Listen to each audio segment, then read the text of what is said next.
Hi, everyone, and welcome to Who Threw the Curveball. Today, we're going to be talking about it's a little disturbing, I guess, another disturbing issue. We're going to be talking about what everybody else is talking about, and it's puzzling me. Number one, it's a disturbing issue, but it's also puzzling me that one may think that, wow, why would he do that? We're definitely going to talk about the Dalai Lama. So, yeah, it is kind of weird. It's kind of weird, and I'm just gonna jump into it. It's kind of weird that the fact that he on TV like kissed a boy on the lips, and then as it went along, he also asked the boy to suck his tongue. That is weird. However, everybody's making a big deal about this. However, let's look at the other thing that was on camera. What about the things that aren't on camera, right? And it has nothing to do with the Dalai Lama. It has to do with what about our Catholic priests, right? I'm Catholic, so I know about Catholicism. What about them? They don't do their things on camera, but nobody makes a big deal. And when it is, and it exposed that a priest is sleeping with a boy, or the altar boys, or molesting several boys, whether it's altar boys or not, they're molesting all the parishioners. It's never it's put out there for a minute, and then they sweep it under the rug and they keep it quiet. Why? Because the Vatican is its own country, right? So the Vatican doesn't want all this negative news, especially when it has to do with religion, to be out there that their own priests who speak about God are molesting children, right? What about let's go into Christianity. What about all those pastors that you catch on videos? And I could show you plenty of videos, but I'm not going to do that.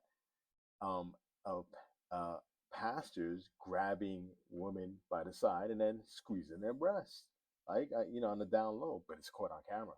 Nobody says nothing about that, and they laugh it off. Oh, it was just an accident. It was an accident, right? But the Dalai Lama does something which he rarely gets caught, and I'm sure he has done other things, but this time he got caught on camera. But let's think about it. The dude is 87 years old. He's probably not on his right mind anyway.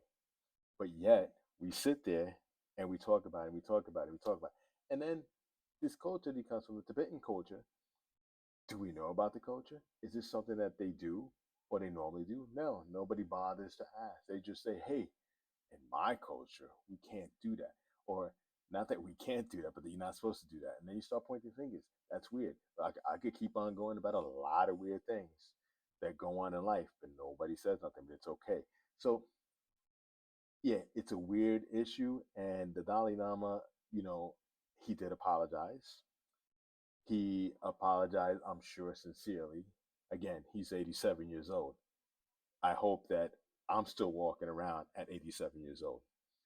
And I'm hope that I'm still thinking correctly at 87 years old. Let's give him a break. Let's cut a break. Let's cut him a break, just like we cut the Catholic priest. Let's cut him a break, like we cut all these pastors out there that do the same thing. All these pastors that they sleep around with their parishioners, but they're not supposed to, right? Theoretically, uh, they're doing things that are just as bad. It's just not caught on camera, and when it is, it's swept under the rug, right? Uh, let's give the Dalai Lama a break here.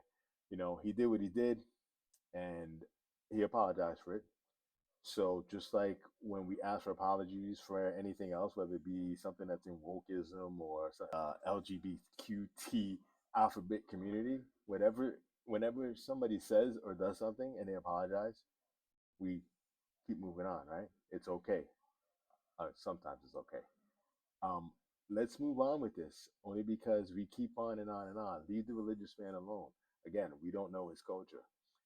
I'm sure if we dig deeper into his culture, we're gonna find out that's something that when you're 87 years old, remember his time is different than the time now. So he grew up in a different time. Culture was different. I'm sure the Tibetan culture now with young people are different, right? But in his time, in his mind, 87-year-old mind, he probably was doing something that they was normally done. And as I was reading, in the culture, not asking somebody, I guess not asking somebody to suck your tongue, but a lot of tongue gestures are something that was in the culture before. Um, so give them a break. Thanks.